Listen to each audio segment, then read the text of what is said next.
Alright guys, welcome back to another video here at Dirt Floor Rebuilds. In this episode today we will be working on something vintage. Now this, as some people might be able to tell, is a V-twin. There is 2 cylinders down there for it.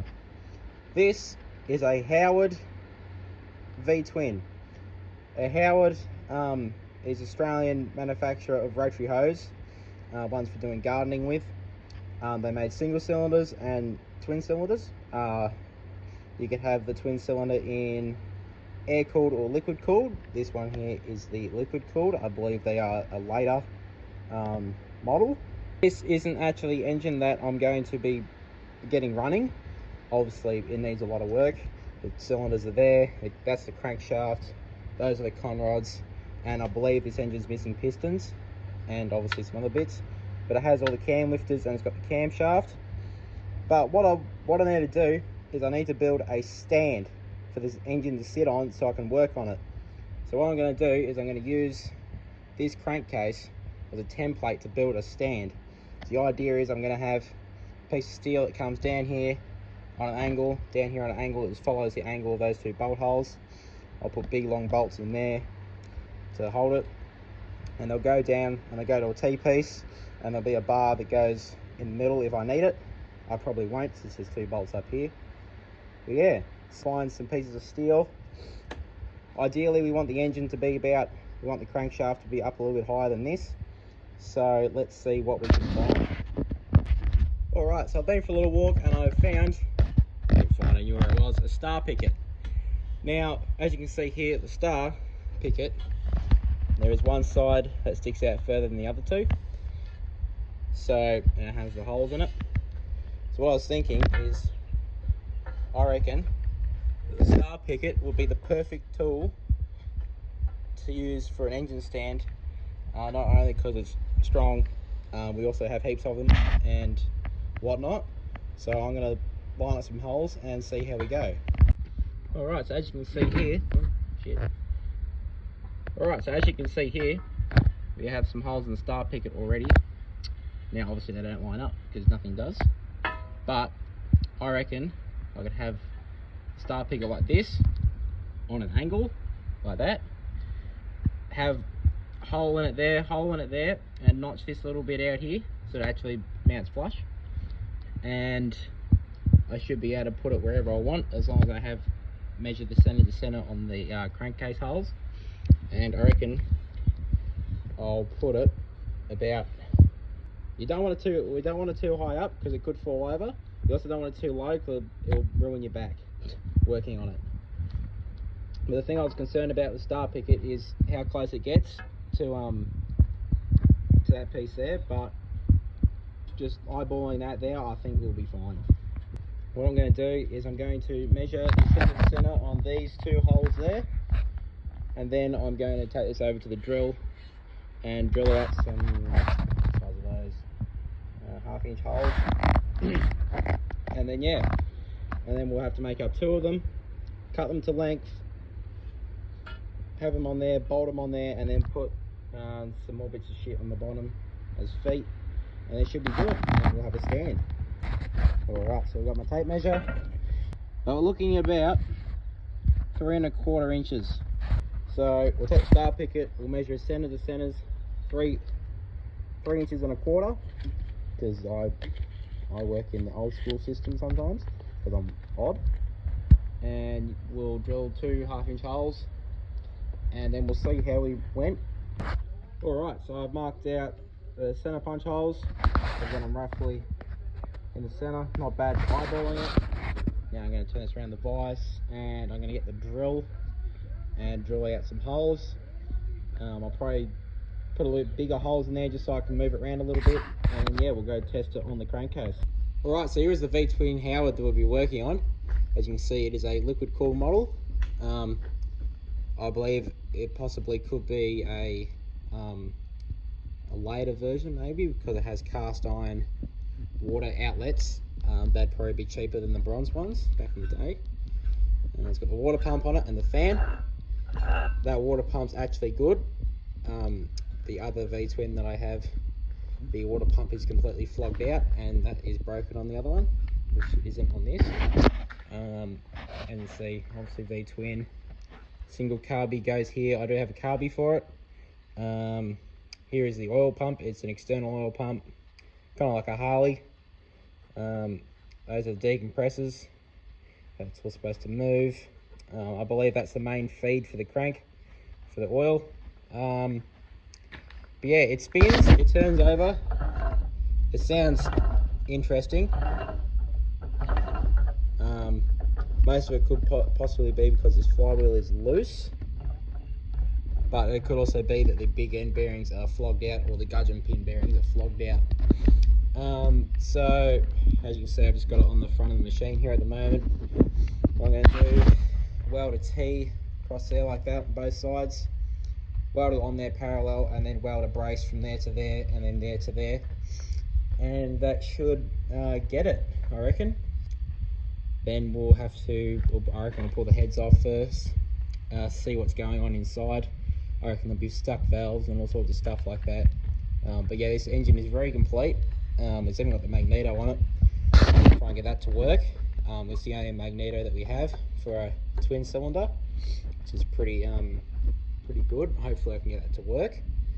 I'm going to finish the stand, and we should be able to start working on it soon.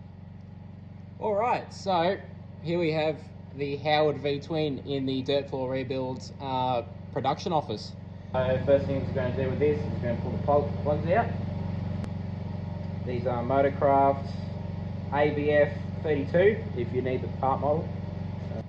There is a little bit of rust on the end of it, which I'm not surprised. And the same deal, some rust, but not too much.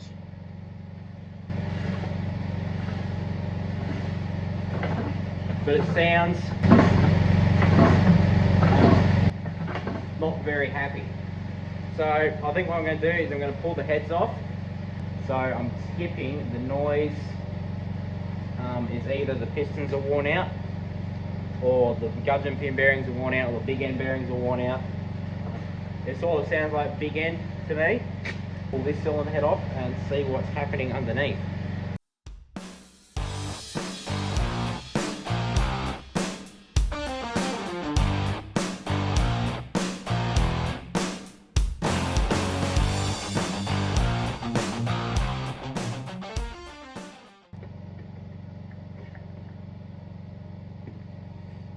Shit.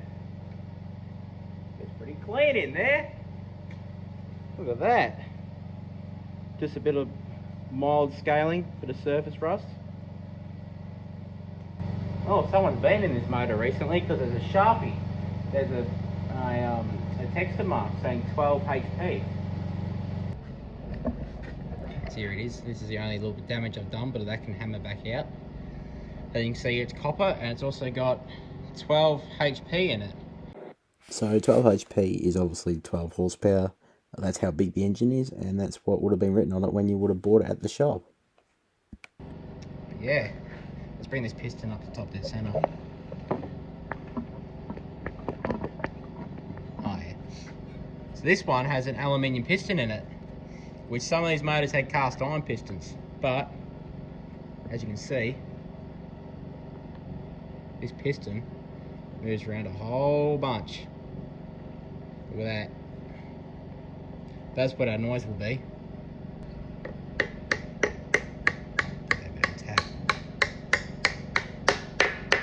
Give that a tap back down, help it out.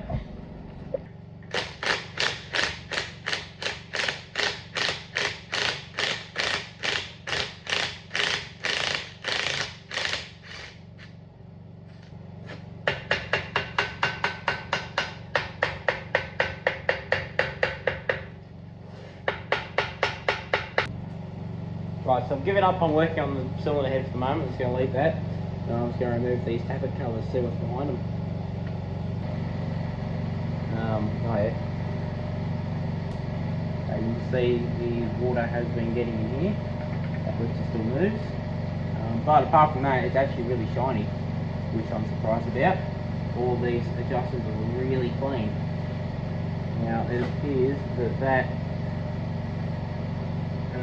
The intake valve is stuck, as I suspected, and the exhaust valve is closed at the moment. Let's take this one off as well. So this one is just a cast aluminium doohickey.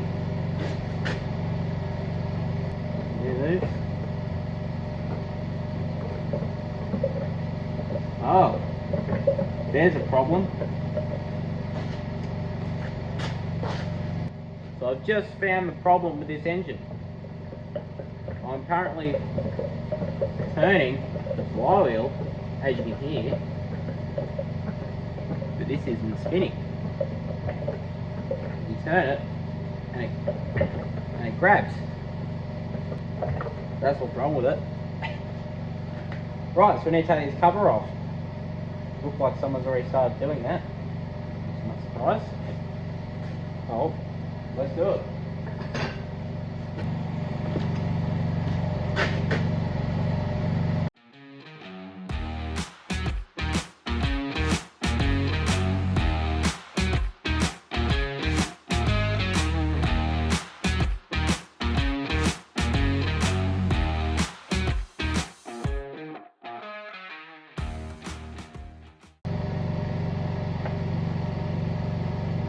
What is going on in here? Well, fucking hell, it's full of shit. Now with the Howard V-twin, I can already see the gears ruined on the camshaft. But obviously, the crankshaft spins this way, and the valves are like this. The camshaft spins this way. So, if you have a look at these cam lobes, they're actually oblong. So we're probably going to have to source another camshaft, which I believe there's another camshaft in the crankcase that we used for the measurements earlier today. We're probably going to need another gear up to the end of the crankshaft. There might be one on that engine, I don't know. But yeah, that's the culprit. That's probably why this engine stopped. They probably just chewed the gear out. They probably had a bit of dust and shit in there and probably just chewed it out. That's probably going to do it for this episode. Thanks very much for watching. I hope you enjoyed this. There will be more of this engine to come. I'm going to try and make sure I upload and document a lot of this. Just because why not? Yeah, hope you guys liked it, and I'll catch you guys in the next one.